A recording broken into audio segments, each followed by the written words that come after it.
और इसके बाद फ्रेंड्स आपको यहाँ पर इंस्ट्रक्शंस दिए गए हैं। अगर आप एक से ज़्यादा फॉर्म को अप्लाई करना चाहते हैं तो आप यहाँ पर अप्लाई एक से ज़्यादा फॉर्म को भी कर सकते हैं। इसके लिए फ्रेंड्स यहाँ पर देखिए जो आपकी जैसे जूनियर असिस्टेंट पोस्ट है, इसमें देखिए जो क्वालिफिकेशन रिक्वायर्ड है वो आपको दी गई है। पेड अप्रेंटिसशिप के लिए भी आपको यहाँ पर क्वालिफिकेशन देखने को मिल जाएगी। अगर आप ग्रुप डी पोस्ट के लिए अप्लाई करना चाहते हैं तो आपको यहाँ पर उसकी भी जानकारी देखने को मिल जाती है। आपको एग्जाम फीस मिल जाएगी। साथ में फ्रेंड्स इस पोस्ट के लिए आपको यहाँ पर जो क्वालिफिकेशन क्राइटेरिया है वो भी आपको यहाँ पर दिया गया है। तो आप जितनी पोस्ट के लिए अप्लाई करना चाहें अप्लाई आप कर सकते हैं। अब बात करते हैं इसके फॉर्म अप्लाई प्रोसेस के बारे में। तो यहाँ पर देखिए सामने जो एप्लीकेशन फॉर्म है वो ओपन हो जाएगा। सबसे पहले न्यू कैंडिडेट रजिस्टर हियर पर आप क्लिक करेंगे। इंस्ट्रक्शंस पेज आएगा। इंस्ट्रक्शंस को आप यहाँ पर रीड आउट कर सकते हैं। इंस्ट्रक्शंस को रीड आउट करने के बाद आप यहाँ से इसे डिक्लेयर करेंगे। क्लिक हियर टू प्रोसीड पर क्लिक करेंगे। अब आपके सामने फ्रेंड्स यहाँ पर देखिए एक ऑप्शन आएगा जिसमें फ्रेंड्स आपको यहाँ पर सेलेक्ट करना है। जैसे आपके पास मान लीजिए आधार कार्ड है तो आप I have an Aadhaar card पर क्लिक करेंगे। आधार कार्ड का नंबर देंगे, जनरेट ओटीपी करेंगे। आपके आधार कार्ड के रजिस्टर मोबाइल नंबर पर एक ओटीपी आएगा। वो ओटीपी आपको वेरीफाई करना होगा। अगर आपके पास डिजी लॉकर है तो आप डिजी लॉकर के माध्यम से भी यहाँ पर लॉग इन कर सकते हैं। अगर आपके पास डिजी लॉकर नहीं है तो आप यहाँ से क्रिएट कर सकते हैं डिजी लॉकर को। या फ्रेंड्स अगर आपके पास एबीसी आईडी है, academic bank of credit ID है, तो आप इस ऑप्शन से उससे भी आप यहाँ पर फॉर्म को अप्लाई कर सकते हैं। और अगर ये आईडी नहीं है और आप नया आईडी बनाना चाहते हैं तो आप यहाँ से क्रिएट भी कर सकते हैं। इसके बाद है पैन कार्ड का ऑप्शन। अगर आप पैन कार्ड से भी करना चाहें तो आप पैन कार्ड से भी कर सकते हैं। कोशिश कीजिए आप अपने आधार कार्ड से यहाँ पर जो है फॉर्म को अप्लाई करें या डिजी लॉकर या एबीसी आईडी से। तो आप अपने अकॉर्डिंग जो भी फ्रेंड्स आईडी प्रूफ यहाँ पर यूज करना चाहें वो आप कर सकते हैं। उसके बाद फ्रेंड्स आपका जो स्टेप है वो कंप्लीट यहाँ से हो जाएगा। इसके बाद फ्रेंड्स आपका देखिए जो फॉर्म है वो स्टार्ट हो जाता है। अब जो जानकारी यहाँ पर फिल करनी है, सबसे पहले आपको एंटर करना होगा कैंडिडेट का नाम 10th के सर्टिफिकेट के अकॉर्डिंग। इसके बाद नेक्स्ट ऑप्शन है आपके फादर नेम का और इसके बाद नेक्स्ट ऑप्शन है आपके मदर नेम का। इसके बाद फ्रेंड्स नेक्स्ट ऑप्शन में आपको डेट ऑफ बर्थ देना है। तो डेट, मंथ एंड ईयर ये आप यहाँ पर प्रोवाइड करेंगे। आपका जो भी डेट ऑफ बर्थ है वो आप जानकारी प्रोवाइड कर सकते हैं। आपका जेंडर क्या है, नेशनलिटी क्या है, आईडी टाइप कौन सा है, तो bank passbook, driving licence, PAN card, passport, voter ID या कोई भी अदर गवर्नमेंट आईडी प्रूफ आप यहाँ पर दे सकते हैं। तो यहाँ पर फ्रेंड्स आपके अकॉर्डिंग जो भी आईडी प्रूफ आप देना चाहें वो आप यहाँ से सेलेक्ट कर लेंगे। अब जैसे मान लीजिए अदर गवर्नमेंट आईडी है तो उस आईडी का नंबर आपको देना होगा। आधार कार्ड आपके पास है तो आप यस कर सकते हैं। आपके आधार कार्ड पर नाम क्या है, आधार कार्ड का नंबर क्या है, और फ्रेंड्स आप यहाँ पर जो आधार कार्ड का नंबर है वो फ्रेंड्स आप यहाँ पर शेयर करने के लिए आप यहाँ पर जो है राजी हैं तो आप यहाँ पर टिक करेंगे। तो ये बेसिक जानकारी है जो कि आपको देनी होगी। इसके बाद है आपका एड्रेस सेक्शन। ये है आपका प्रेजेंट एड्रेस। अब पूरा एड्रेस जो भी आप लिखते हैं आपके एड्रेस में वो आप यहाँ लिखेंगे। इसके बाद लोकेलिटी क्या है, आपका पुलिस स्टेशन कौन सा लगता है, इसके बाद आपकी कंट्री कौन सी है, आपका स्टेट या यूटी कौन सा है, डिस्ट्रिक्ट क्या है और आपका पिन कोड क्या है। ये बेसिक जानकारी है आपके प्रेजेंट एड्रेस की जो कि आप यहाँ पर प्रोवाइड करेंगे। अगर प्रेजेंट और परमानेंट एड्रेस सेम है तो आप सेम एस पर क्लिक कर सकते हैं, कॉपी हो जाएगा। अलग अलग है तो आप अलग अलग एंट्री भी कर सकते हैं।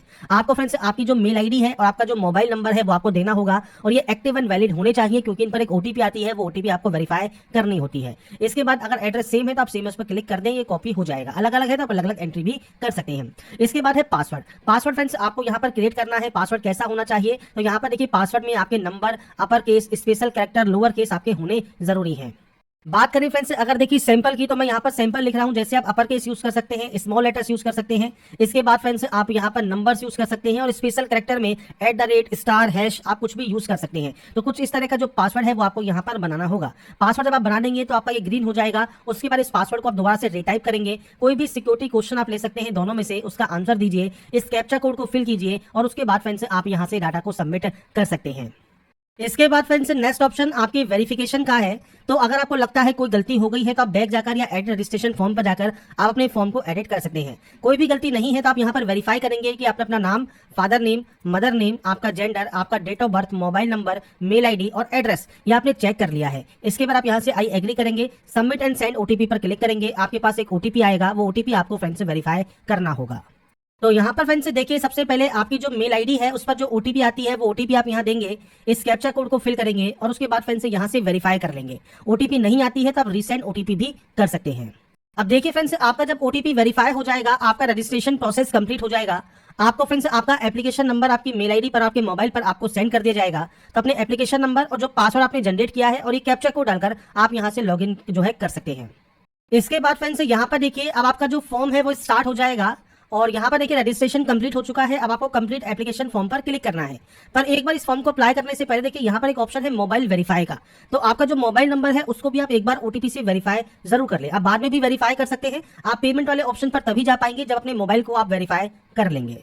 तो यहाँ पर फ्रेंड्स से देखिए जो आपका मोबाइल नंबर है उस पर एक ओटीपी आती है, वो ओटीपी डालकर आप इसे वेरीफाई करेंगे, मोबाइल नंबर भी आपका वेरीफाई हो जाएगा। अब आपको कंप्लीट एप्लीकेशन फॉर्म वाले ऑप्शन पर क्लिक करना है।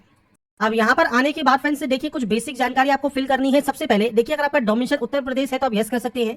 अगर आप उत्तर प्रदेश के निवासी नहीं है तो आपसे कहेगा you will be treated as unreserved category. तो फ्रेंड्स आपको कोई भी रिलैक्सेशन या कोई भी रिजर्वेशन नहीं मिलेगा, क्योंकि वैकेंसी इलाहाबाद हाई कोर्ट की है, उत्तर प्रदेश हाई कोर्ट की वैकेंसी है। तो इसमें फ्रेंड्स वहाँ के जो लोकल कैंडिडेट है उस स्टेट के जो निवासी है उनको ही रिजर्वेशन मिलेगा, उनको ही बेनिफिट मिलेगा। अदर स्टेट कैंडिडेट को जो है वो जनरल में ही काउंट किया जाएगा। तो आप केवल जनरल से ही फॉर्म को अप्लाई कर सकते हैं। पर अगर आप यूपी के निवासी हैं और आप यस करते हैं तो आप अपना जो जानकारी है वो आप फिल करेंगे। जैसे कैटेगरी है, जनरल है तो जनरल सेलेक्ट कीजिए, ओबीसी है तो ओबीसी सेलेक्ट कीजिए, एस या एसटी है तो आप एससी एसटी सेलेक्ट कर सकते हैं। अगर आप डिपेंडेंट है फ्रीडम फाइटर ऑफ यूपी के तो आप यस या नो कर सकते हैं। स्पोर्ट्स पर्सन है यूपी के तो आप यस या नो कर सकते हैं। पीएच कैंडिडेट है तो मान लीजिए आप यस करते हैं तो पीएच का सर्टिफिकेट नंबर और पीएच सर्टिफिकेट इशू डेट आपको देना होगा, नहीं तो आप इसमें नो कर देंगे। एक्स सर्विसमैन है यूपी के तो आप यस कर सकते हैं। एनरोलमेंट इन सर्विस रिटायरमेंट आपकी जो डेट है वो आप दे सकते हैं, नहीं है तो आप इसमें भी नो कर देंगे।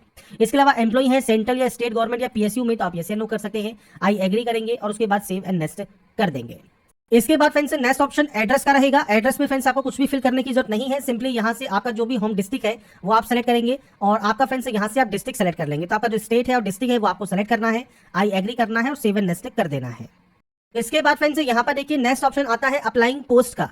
तो आप जैसे ग्रुप सी के लिए आवेदन कर रहे हैं या ग्रुप डी के लिए आवेदन कर रहे हैं, जिस भी पोस्ट के लिए आवेदन कर रहे हैं, स्टेनो के लिए, ड्राइवर के लिए, तो आपको वो जानकारी मिलती है। जैसे अप्लाइंग फॉर ग्रुप सी रहेगा और इसमें फ्रेंड्स आप जूनियर असिस्टेंट के लिए अप्लाई कर रहे हैं तो आप जूनियर असिस्टेंट यहाँ पर अप्लाई कर सकते हैं। इसके बाद आपको यहाँ पर जूनियर असिस्टेंट से रिलेटेड जानकारी प्रोवाइड करनी होगी। अगर आप यहाँ पर पेड अप्रेंटिसशिप के लिए कर रहे हैं तो पेड अप्रेंटिसशिप आपको सेलेक्ट करना है। अगर आप दोनों के लिए अप्लाई कर रहे हैं तो दोनों को भी यहाँ पर सेलेक्ट कर सकते हैं। बस अप्लाई करने से पहले ध्यान रखिएगा इनकी जो भी एसेंशियल क्वालिफिकेशन है और जो डिटेल्स है वो आपको फुलफिल करना जरूरी है। अब जैसे यहाँ पर देखिए आपको यहाँ पर data entry, word processing and computer operation की नॉलेज है या नहीं है।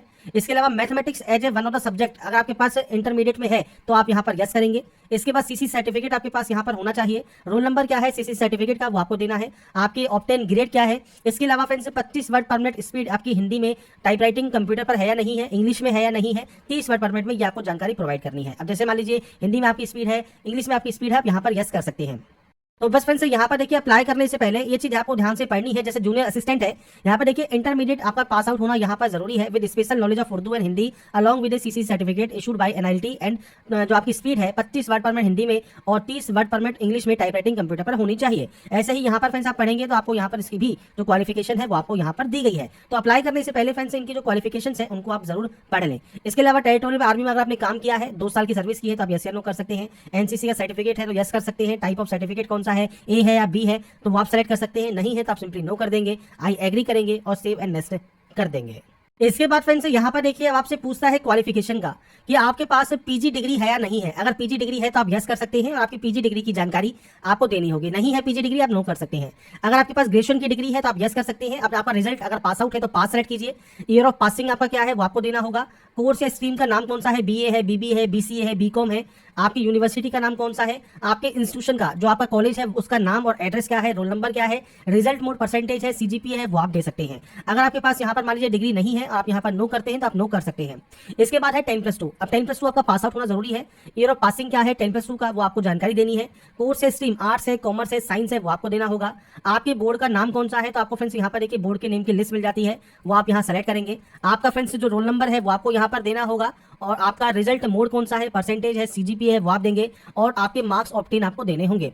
ऐसा ही 10+2 में आपको यहाँ पर करने के बाद 10th की जानकारी देनी है। तो 10th आपने कब पास किया है वो जानकारी आपको देनी होगी। सेम आपके बोर्ड का नाम आपको यहाँ पर देना है। इसके बाद आपका रोल नंबर आपको देना होगा, रिजल्ट मोड आपको देना होगा। इसके बाद टोटल मार्क्स आपको यहाँ पर देने होंगे और उसके बाद फ्रेंड्स आप यहाँ पर आपके ऑब्टेन मार्क्स दे सकते हैं, आई एग्री कर सकते हैं, सेव एंड नेक्स्ट कर सकते हैं। तो मैंने अभी जो डाटा है सिर्फ सैंपल के तौर पर एंटर किया है। आपका जो एक्चुअल डाटा है आपकी मार्कशीट के अकॉर्डिंग वो आप उसी के अकॉर्डिंग यहाँ पर फिल करेंगे। तो ये फ्रेंड्स आप अपने अकॉर्डिंग फिल कर सकते हैं डाटा को, उसके बाद ही सेव एंड नेक्स्ट आप करेंगे। इसके बाद फ्रेंड्स आपके खिलाफ कोई भी क्रिमिनल केस वगैरह है या नहीं है वो जानकारी आपको देनी है, आई एग्री करना है और सेव एंड नेक्स्ट आपको यहाँ से कर देना है। अब आता है आपका फोटोग्राफ या डॉक्यूमेंट्स अपलोड सेक्शन। अब देखिए सबसे पहले फोटोग्राफ आपको अपलोड करना है। ये फोटोग्राफ है फ्रेंड्स आपकी देखिए मस्ट बी टेकन ऑन और आफ्टर 1/7/2024। 1/7/2024 की बाद की फोटो होनी चाहिए। फोटोग्राफ में फ्रेंड्स 80% फेस आपका विजिबल होना चाहिए, व्हाइट बैकग्राउंड में फोटो आपकी होनी चाहिए। इसके बाद फ्रेंड्स आपको यहाँ पर कैप्चर करना है इमेज, जो कि लाइव फोटो आपको कैप्चर करनी होगी। बस ध्यान रखिएगा जो बैकग्राउंड है वो प्लेन बैकग्राउंड आपका यहाँ पर होना चाहिए। इसमें फ्रेंड्स आपका जो चेहरा है वो बिल्कुल क्लियर होना चाहिए, ब्लर फोटो आपकी नहीं होनी चाहिए। इसके अलावा सिग्नेचर और लेफ्ट थंब इंप्रेशन आपको अपलोड करना है, ये जेपीजी फॉर्मेट में आपके यहाँ पर अपलोड होंगे। तो यहाँ पर फ्रेंड्स मैं देखिए आपको सैंपल शो कर रहा हूँ। जैसे आपका यहाँ पर जो फोटो है वो आपको यहाँ पर अपलोड करना है और सिंपल फोटो आपको अपलोड करनी होगी। बस फोटो जो है वो लेटेस्ट होनी चाहिए। यहाँ पर आपके वेब कैमरा से आपको जो है कैप्चर करना है आपकी लाइव फोटो। इसके बाद आपको यहाँ पर सिग्नेचर अपलोड करना है और आपका लेफ्ट थंब इंप्रेशन आपको यहाँ पर अपलोड करना होगा और साइज आपको यहाँ पर दिया गया है। तो आपको जो भी है फ्रेंड्स आपको सिंपल इमेजेस दी गई है नोटिफिकेशन में, उसके अकॉर्डिंग ही आपको यहाँ पर आपकी जो फोटो है वो आपको कैप्चर करनी है। फोटो अपलोड करते समय, साइन अपलोड करते समय कोई भी गलती आप ना करें। इसके बाद फ्रेंड्स यहाँ पर देखिए आपके सामने आएगा प्रीव्यू सेक्शन और इसमें फ्रेंड्स आपको यहाँ पर फाइनल सबमिट का ऑप्शन मिल जाएगा। इसके बाद फ्रेंड्स यहाँ पर देखिए आपको चेक करना है कि आपने अपना नाम, date of birth, qualification, father name, gender, communication detail, mother जो नेम है, कैटेगरी है, वो सब आपने चेक कर लिया है। आप इसे एग्री करते हैं और उसके बाद आप फाइनल सबमिट यहाँ से कर देंगे। फाइनल सबमिट होने के बाद फ्रेंड्स अब आपको यहाँ पर करना है पेमेंट। तो आप पे नाउ वाले ऑप्शन पर क्लिक करेंगे और इसके बाद फ्रेंड्स मल्टीपल ऑप्शन है, जैसे आप एसबीआई का नेट बैंकिंग, अदर बैंक का नेट बैंकिंग, एसबीआई का कार्ड आप यूज कर सकते हैं, यूपीआई यूज कर सकते हैं। तो आप कोई भी ऑप्शन को यहाँ पर सेलेक्ट कर लीजिए, कंफर्म कीजिए। इसके बाद फ्रेंड्स आप अपना जो पेमेंट गेटवे है उसको ओपन होने दीजिए। जब आपका पेमेंट गेटवे ओपन हो जाएगा तो कार्ड डिटेल्स को आप यहाँ फिल करेंगे और उसके बाद पे वाले ऑप्शन पर क्लिक कर देंगे। उसके बाद फ्रेंड्स आप अपना जो पेमेंट है वो वेरीफाई या कंप्लीट यहाँ से कर सकते हैं। तो यहाँ पर फ्रेंड्स देखिए जब पेमेंट आप वेरीफाई करते हैं तो कुछ इस तरह का इंटरफेस आता है। अगर आपका पेमेंट कंप्लीट हो गया है तो आपको सक्सेस शो करेगा, अगर पेमेंट फेल हो गया है तो फेलियर आपको शो करेगा। मल्टीपल टाइम बार आप पेमेंट यहाँ पर ना करें, आपको वेट जरूर करना है। पेमेंट अगर फेल हो जाता है और आपके बैंक अकाउंट में दोबारा से वो क्रेडिट कर दिया जाएगा। और इसके बाद फ्रेंड्स सभी स्टेप कंप्लीट होने के बाद जो ये डाउनलोड कंफर्मेशन पेज है, यहाँ से अपने जो कंफर्मेशन पेज है फाइनल प्रिंट आउट है, इसे आप डाउनलोड करके अपने पास रख